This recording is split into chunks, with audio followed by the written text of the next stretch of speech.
Olá, queridos! Bem-vindos de volta para mais uma aula de quê? Filosofia! Eu sou o professor Hélio, estou aqui nesse momento para dar sequência da unidade 2 de Filosofia, terceiro ano. E é com muita alegria. Por favor, galera, tire o sono. Eu sei que depois do almoço dá aquele soninho, mas estamos aqui para interagir com vocês, tá? Da maneira que a gente pode, ok? E olha, a aula está divertida. Nós falamos anteriormente da questão do existencialismo, o pensar. Você pensar você nesse mundo, eu pensar o eu nesse mundo, e os professores presenciais e as professoras pensar o eu deles, delas, nesse mundo. Que legal, né? É com muita alegria. Vamos lá? Olha aí. Trouxemos mais um pouquinho de existencialismo, pessoal. Ó. O pensamento existencialista de Arthur Schopenhauer, Kierkegaard, Soren Kierkegaard e Friedrich Nietzsche. Três pensadores que fazem parte dessa corrente de pensamento. Olha aqui, existencialista. Aí nós vamos falar um pouquinho de cada um, sobre a temática. Arthur Schopenhauer e a crise da existência. Vem aqui comigo, olha que interessante. Olha que bacana isso. Quem ainda não teve uma crise existencial, né? Olha que lá. Já tive várias até hoje. Às vezes vem, nossa, o que é que eu estou fazendo nesse mundo aqui? Como será lá na frente? Será que tem algo a mais dessa vida? Principalmente, eu reflito a mente quando perde um ente querido. Aí você analisa. Muitas pessoas até falam, nós nos encontraremos lá. E que lugar é esse? Olha só, gente. Olha, eu não estou falando questão de fé, eu tenho a minha, tá? Vocês têm a de vocês, ou alguém não tem, etc. Tudo respeito, só estamos trazendo à tona a reflexão, tá bom? Será, gente, essa crise existencial, o que é essa crise? Por que ela acontece na nossa vida?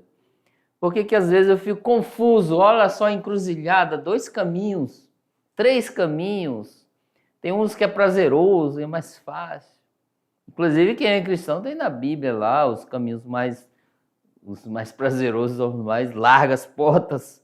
Os caminhos belos, maravilhosos são portas curtas, estreitas.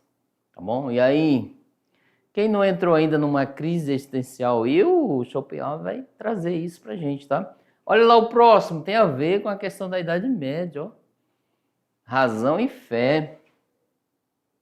Inclusive ao contrário, fé e razão, ó. Fides em latim, tá, galera? Ó. Et ratio. Opa, é o A, minha letra linda. Fé e razão. É o Kierkegaard. Difícil de falar. Vamos lá. Friedrich Nietzsche, o critério da vida. Galera, olha só, vem aqui comigo. A aula está recheada de contextos que têm a ver com a nossa vida, a vida de cada um de vocês. Professor, o que isso tem a ver? Filosofia, eu gosto mais daquele componente curricular e desse daquele, menos não. Vamos lá, gente. Eu quero tentar conversar com vocês. Trazer uma oportunidade para que vocês possam pensar o eu nesse mundo, o você, tá? Vamos lá, continuando.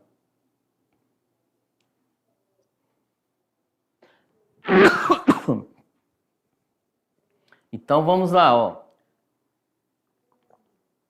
Uma água. Olha aqui eles, figura ilustrativa, tá? Esse é o Kierkegaard, o Nietzsche, Schopenhauer.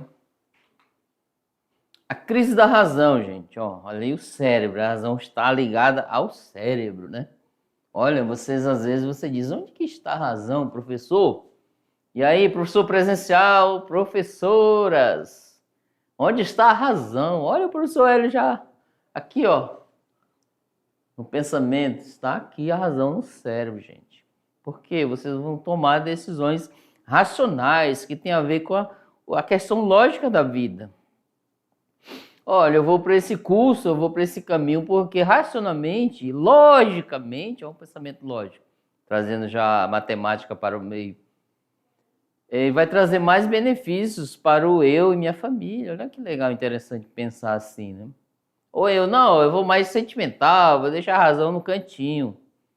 Mesmo que eu passe por dificuldades, eu vou por via do amor, do sentimento, da paixão, etc. Então é isso aí, a razão está aqui, ó. Mas tem um cara, olha só, vou contar um segredo. Tem um cara lá, próximo da Idade Média, já na modernidade, vai dizer, olha, no coração existem razões que a própria razão desconhece. De quem é essa frase? Blaise Pascal, gente, ele falou isso. E às vezes tem no coração razões que a própria razão desconhece. Vamos lá, só para vocês refletirem, tá? Então, galera, ó, as primeiras fissuras da crise, né, os primeiros momentos, as brechas da razão, eu avisei para vocês que na Idade Média era a teocracia, era a questão de fé, cristianismo. Aí eles viram, né, os intelectuais da época, que não, vamos tirar a questão da fé do meio espiritual e colocar a razão humana, lógica, o iluminismo, etc. Mas, de outras formas, não deu resultado, tá? Porque veio a crise, ó, crise da razão. Esse é o racionalismo, esse é o iluminismo, tá bom? Surgiram com o ceticismo de Hume, no século XVIII. Tornaram-se mais agudas com o criticismo de Kant, tá bom? Vocês viram isso lá no segundo ano.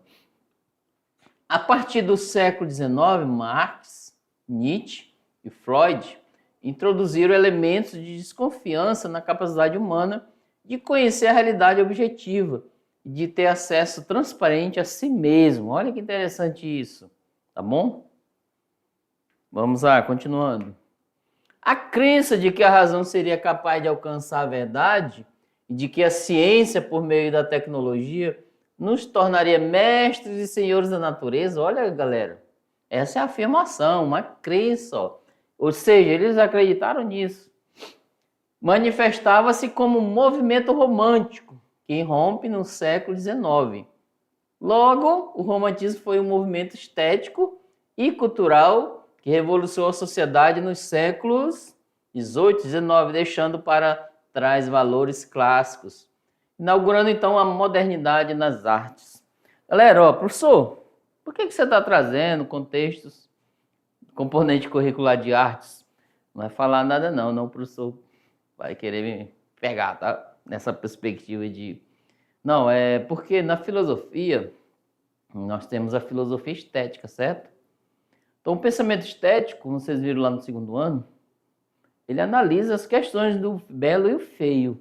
O que isso causa em mim? Então, a filosofia em si, gente, é a análise, o estudo dos fatos, do conhecimento, da intelectualidade, daquilo que você e o mundo, e as pessoas em torno, e o divino. Então, a filosofia ela faz essa análise, tá bom? Para ver o que acontece no meio da sociedade, na sua vida, na vida do outro, etc.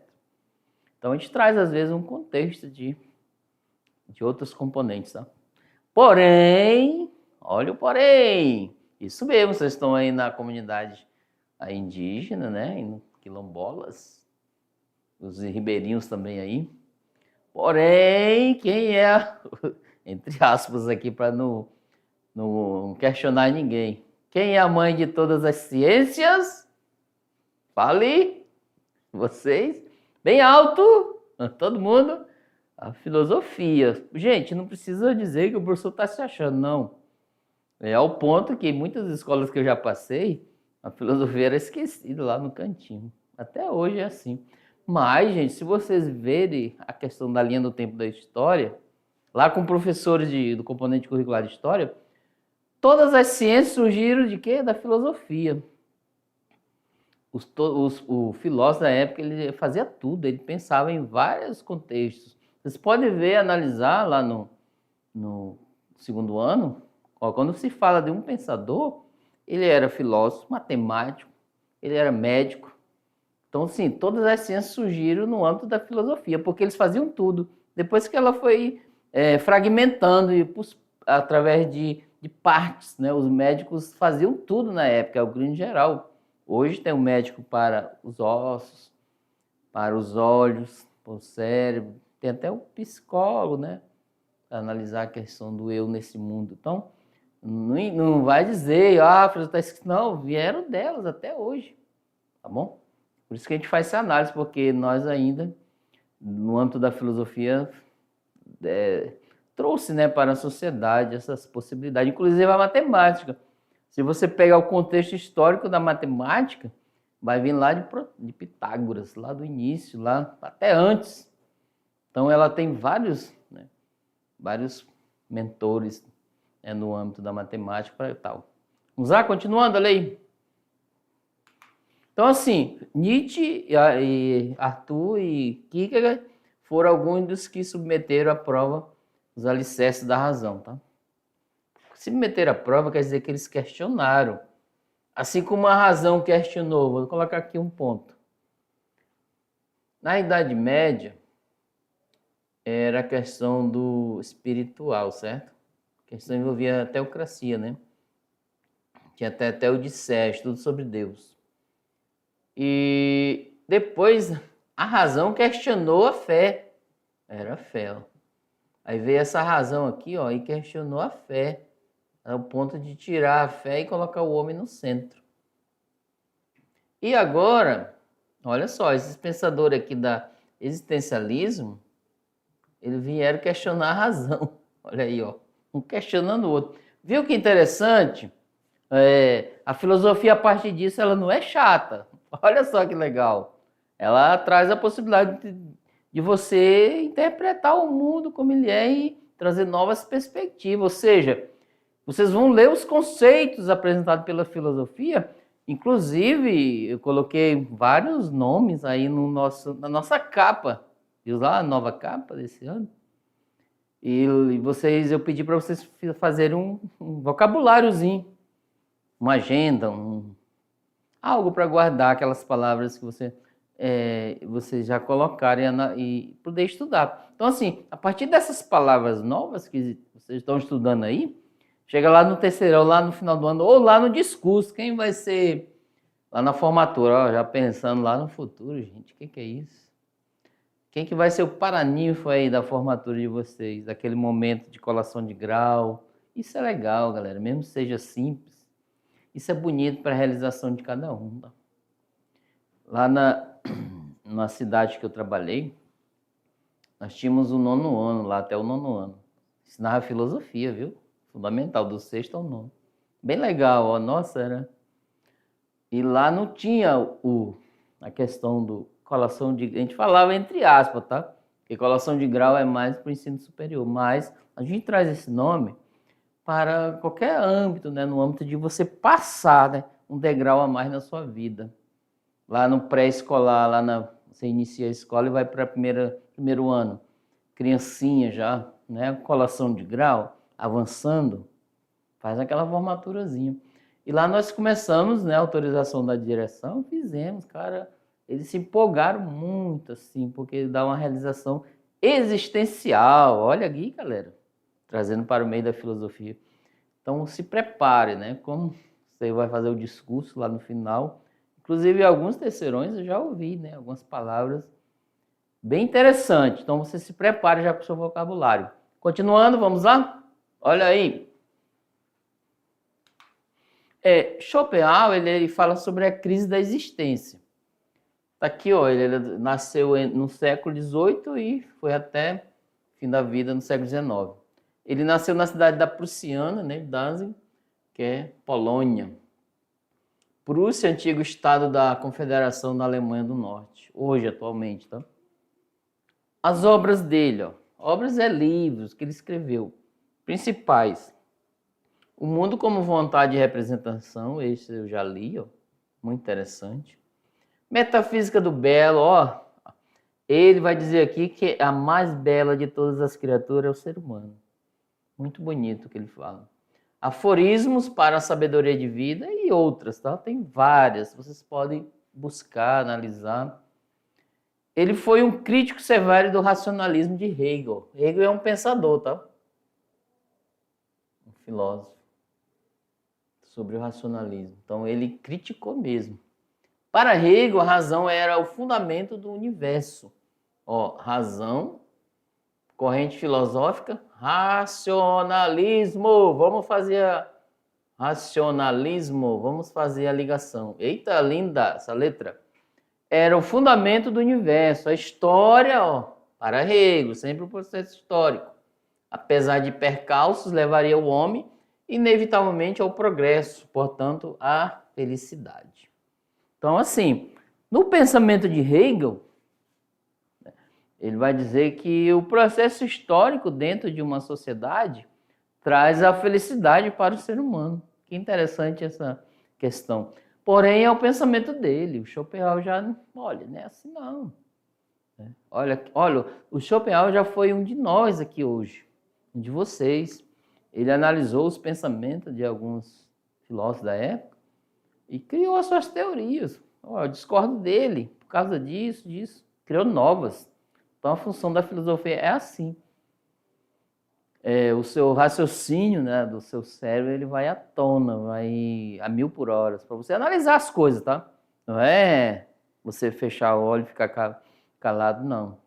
É você parar, refletir, e a sua cabeça está a 1000 lá, já raciocinando para dar uma resposta sobre algo, ok? Vamos lá! Para Schopenhauer, o cosmos não se fundamenta na razão, o universo todo, mas em uma força despropositada e irracional, que ele chamava de quê? De vontade. E aí, galera, outra palavra que vocês podem colocar no seu vocabulário aí. O que é a vontade? Qual é a tua vontade hoje? Estudar filosofia? Olha que legal ser professor de filosofia. Fugir da escola. Professor, estou sem ânimo aqui. A minha vontade é não estudar. Cara, mas quebra isso. Porque imagine você ter outra vontade fora. Porque assim, todas as vontades, elas têm um momento para acontecer. Ah, minha vontade é não querer estudar. Mas, gente, passe por isso. É necessário. Isso já vem lá de longos anos. Você não consegue as coisas piscar de olhos assim, apertar um botão. Viu? As redes sociais, ela ensina isso. Essas redes sociais pequenas, ela tem uma falácia ali, não adianta. As redes sociais que tem vídeos curtos, aquelas, me atrai, se atrai, tem tanto. Cara, aquilo lá, se você peneirar, não tem, infelizmente. Você se aproveita 0,001%. Te atrai porque tu não tem outras coisas para fazer, mas se tu conseguir ser atraído, se deixar ser atraído por outras coisas em sua volta, que lá não tem sentido nenhum. Aquele momento, claro, o cara está ali, alguns segundos, fazendo aquela peripécias, a todo instante. Mas quem consegue fazer uma peripécias o dia todo? Então, o que te atrai? Qual é a vontade de cada um de nós? Vamos lá. Fala aí para nós, bem alto, ou é segredo? Vamos lá ver o que o Schopenhauer vai dizer mais. Mas o que é a vontade, gente? Já anota aí no vocabulário. Segundo ele, Schopenhauer, vontade está aqui. É um mero ímpeto cego. Você está ali à vontade. Que não promove a ordenação. Eita! O equilíbrio nem a plenitude, gente. Então tá aí, ó. A princípio é uma vontade sem ordem, sem equilíbrio, tá? E sem plenitude. Eu quero tênis. Eu quero a bicicleta. É uma vontade. Eu quero um celular. Não reconhece a existência humana como algo especial no universo. Ela simplesmente é passando por todas as coisas, inclusive a vida humana violenta, né? Essa é a vontade. Por viver em um universo onde a vontade é a força maior, ele vai dizer que a existência do sofrimento humano, né? Ele vai explicar sobre a questão da existência do sofrimento humano. Ele enxergava com profunda desconfiança qualquer desvaneio e ideologia. São os pensamentos formados, tá? Às vezes você tem uma ideia, né? Aí outros vão seguir você. Religiosa ou laica, que pregasse felicidade, ó, igualdade e fraternidade absoluta. Então, assim, Schopenhauer desconfiava disso, tá? Qualquer vontade, exemplo, a ideologia, eu crio uma ideia. São isso do componente curricular de sociologia. Mas vamos lá. Ideologia seria uma ciência das ideias. Aí eu crio uma ideia aqui, uma vontade minha, que os outros sigam. Então ele fala essa questão, ó. Ele desconfia disso, ó. Se está prometendo felicidade, desconfia. O Schopenhauer, tá? Não é o professor Hélio, não. Se tá, eu tô colocando aqui para ver o que acontece na vida, na nossa vida. Se traz igualdade, pregando, desconfie. Se traz a fraternidade absoluta, e aí? Isso no âmbito da polícia você vê muito, tá? Vamos lá, não quero polemizar. Para ele, não há felicidade plena, mas também não há tristeza plena. O que falta realmente é a plenitude. E agora, confundiu aí a cabeça? Vamos lá. Schopenhauer ele dá um alívio, né? Vem aqui comigo. Então, assim, ele vai trazer um alívio, tá? Ó, não há felicidade plena. O quê? Não há. Nós vamos falar posteriormente, temos uma aula sobre felicidade, tá? Inclusive, tem universidade que já usa como componente curricular a disciplina, tá? A felicidade. Só que o Schopenhauer vai dizer, ó, mas também não existe tristeza plena, então dá um alívio, né? Então, o que é que existe para ele? A plenitude, galera. Ela está aí a todo momento. Lembra que nós falamos as decisões do existencialismo? Tudo que você decidir vai dar umas consequências boas ou supostamente más, né? Vamos lá, continuando, olha aí. Então, assim, é a plenitude, né? Ela não faz parte da condição humana, está externo a isso, né? Então é assim, galera, ó. Vamos trazer um exemplo. Olha aqui. Qual é o sentido da vida? Inclusive, nessa aula eu trouxe uns textos escritos por mim para reflexão. São textos bem curtos que você vai ter com material de apoio. Gente, qual o sentido da vida? Na minha opinião, eita, olha o professor. O sentido da vida está fora das coisas. Exemplo, esse pincel de quadro. Qual é o sentido dele? Ele sozinho tem algum valor? Ó, caiu. Ele sozinho não tem sentido nenhum. Mas qual é o sentido? Onde está, então? Fora dele, está na pessoa. Um professor, que vai pegar o pincel e vai usar. Dá sentido para o pincel. O violão. Qual o sentido do violão? Ele por si só. Não tem sentido nenhum. Mas o sentido dele está fora dele. Então, o cantor, o tocador, pega o violão e dá sentido. O sentido do violão está nele? Não. Está na música que o exterior, que a pessoa tocou. Então, o violão sozinho, lá no canto da parede, até pessoas que não tocam nem olham para ele. Então, o sentido dele está fora dele. Está na pessoa que toca. E qual é o sentido da vida? Já deixei vocês encabulados, né? Vocês vão ter que descobrir isso. Vamos lá, voltando para o nosso quadro, olha aí. Então, descubra qual é o sentido da vida.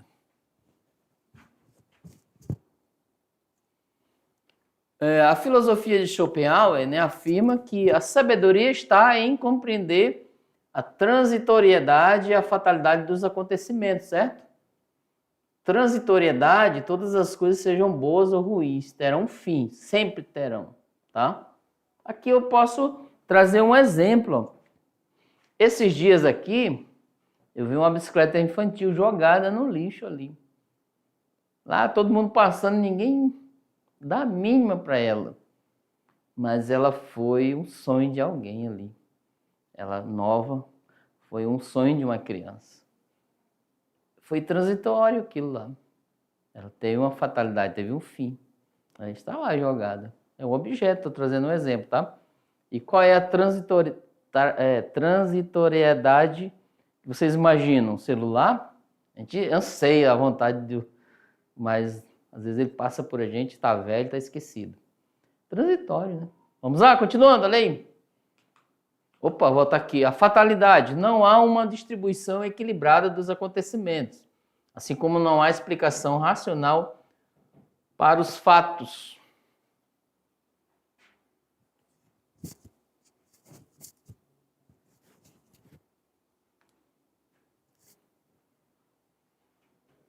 Aceitar tudo o que acontece é a única sabedoria. Gente, isso aqui é um pensamento lá dos estoicos, tá? Ó, lá na filosofia antiga. Veja bem, olha só, o pensamento estoico, ele trouxe sabedoria até hoje, ó, na Idade Moderna. Agora, a filosofia do pessimismo. Para muitos, a filosofia de Schopenhauer incorre em um inevitável pessimismo metafísico, né? No que diz respeito ao indivíduo, este pode desfrutar de momentos de extremo prazer proporcionados pela arte. Ó. Por meio da intuição artística, ele pode desvelar verdades, porque a experiência estética é capaz de atingir o ser das coisas, não apenas seu aparecer. Então, a arte ajuda ali, ó. Agora, vamos mudar de pensador, já falando muito sobre Schopenhauer. Kierkegaard, razão e fé. Vocês já perceberam que ele é um cara no âmbito da religião, né? No âmbito da fé. Lá da Dinamarca, foi importante. Olha só esse filósofo aqui, ó. É um dos precursores do existencialismo contemporâneo. Ele é considerado o pai do existencialismo, Kierkegaard. Então, os filósofos eles tinham muitas funções, ó.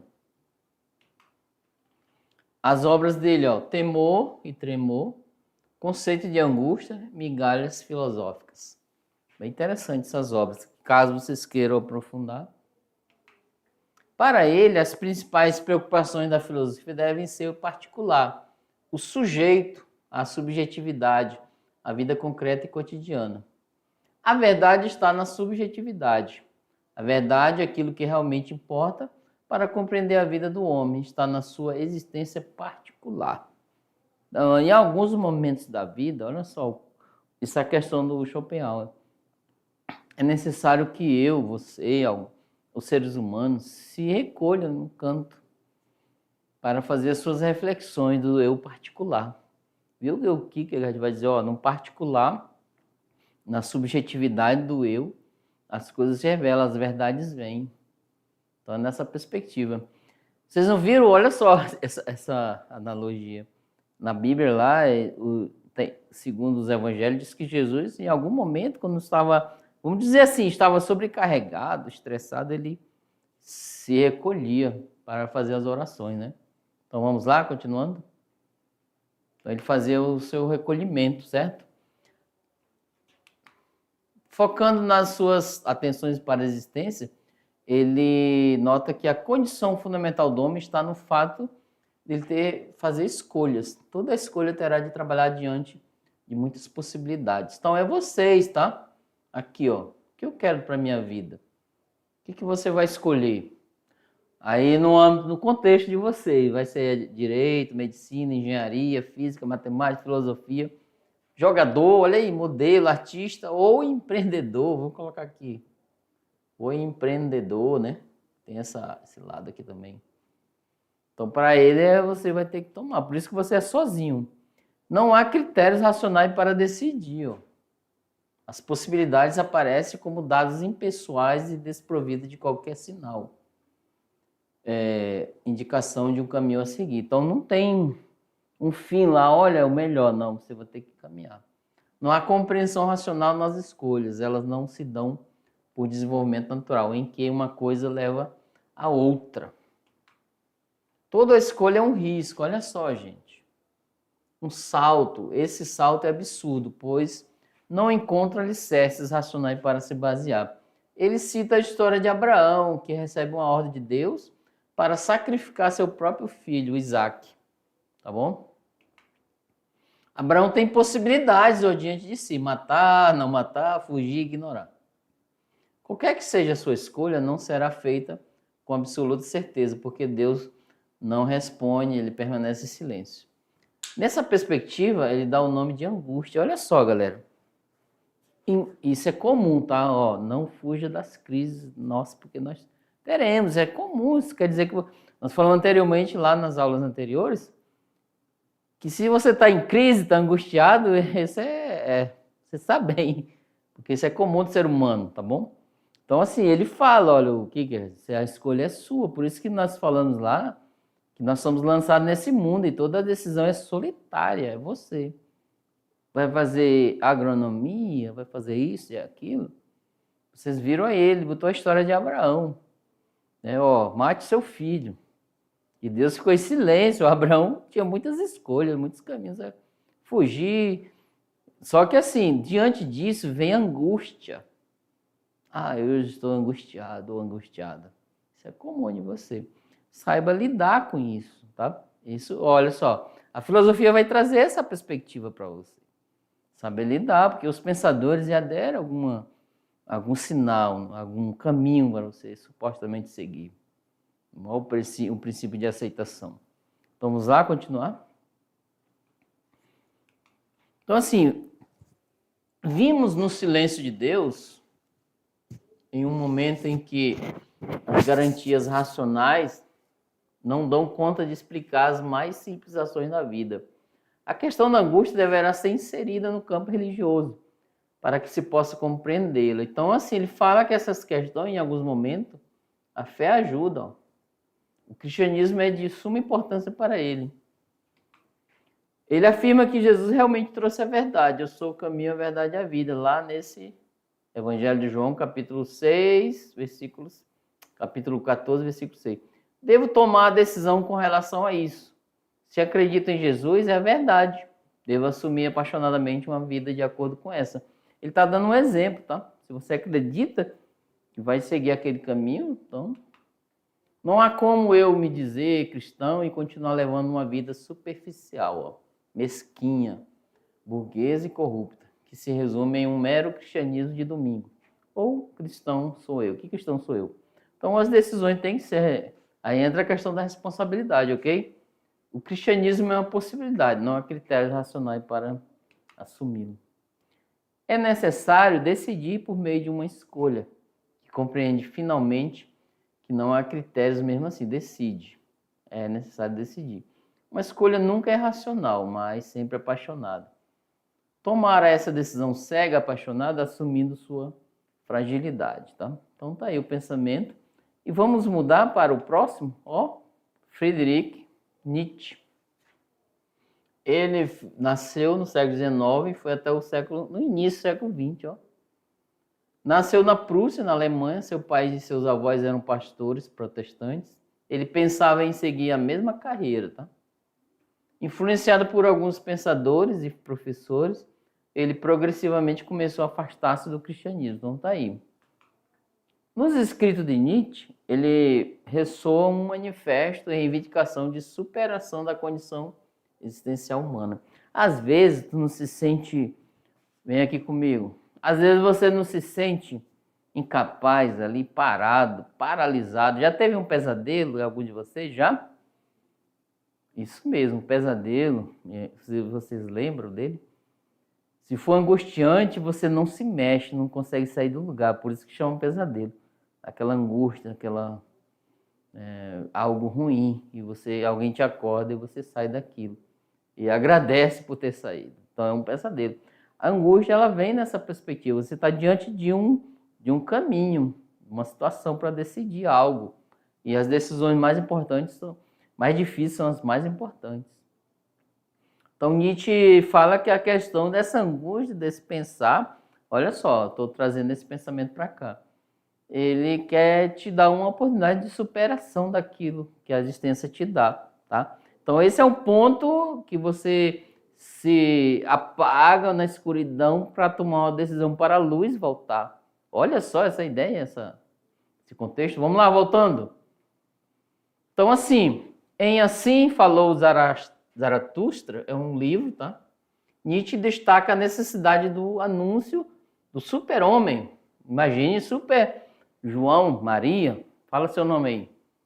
Nele, Zaratustra, personagem principal, proclama a falência da civilização e a aurora de uma nova era. O homem deve superar a si mesmo, a sua potencialidade negada. Então tá aí, ó, eu consigo, eu posso. Tem uma vez, primeira vez que eu entrei na escola, lá em Candeias do Jamari, posso falar até o nome da escola, Jaime Bacessai, estava lá escrito no mural, lá em cima, no pátio. Eu posso, eu consigo, eu quero. Eu quero, eu consigo, eu posso. Olha só essas três. Então, assim, eu perguntei da direção, aí é para motivar os estudantes. Então, você consegue, tá, gente? Dentro dos limites que a vida vai te oferecer. Vamos lá, voltando? Então, assim, procurando sacudir o velho homem. Sacuda aí, vai lá, todo mundo, sacudindo. Vai lá, levanta, 1, 2, 3, sacode esse velho homem para nascer que vivia enclausurado no pessimismo, na ilusão. O novo pretende ser substituto daquele, tá? O superar, típico do super-homem, entendido como um ato de abertura para o nada ou para o sagrado, nada mais é do que a própria vontade de poder. Viu que a questão da vontade no pensamento de Schopenhauer. Então, para ele, a vontade é poder. O super-homem como superação implica a dimensão do divino, que segundo Nietzsche seria um ponto à vontade de poder. Interessante isso. O divino não é uma coisa separada do homem, tampouco uma realidade para fora de si, que tem poder de manipulação. O divino e o homem se encontram no ato contínuo, ininterrupto de superação.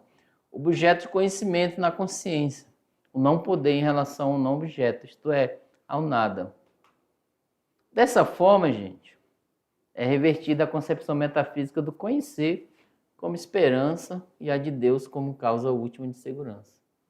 Nietzsche vai dizer que a segurança leva o homem a experienciar a convicção e a segurança a ver Deus como objeto último de sua esperança, de onde provém a sua fé e a sua verdade absolutizada.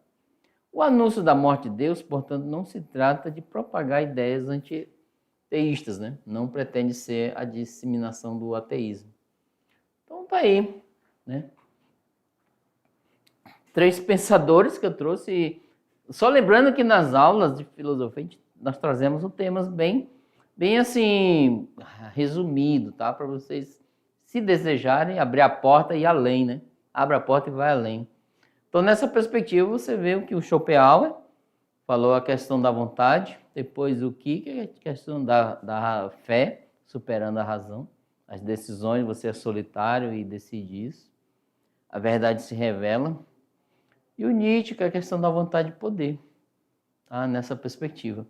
Então, não sai daí não, que daqui a pouco a gente volta com a nossa revisão. Vamos lá. Tchau, tchau.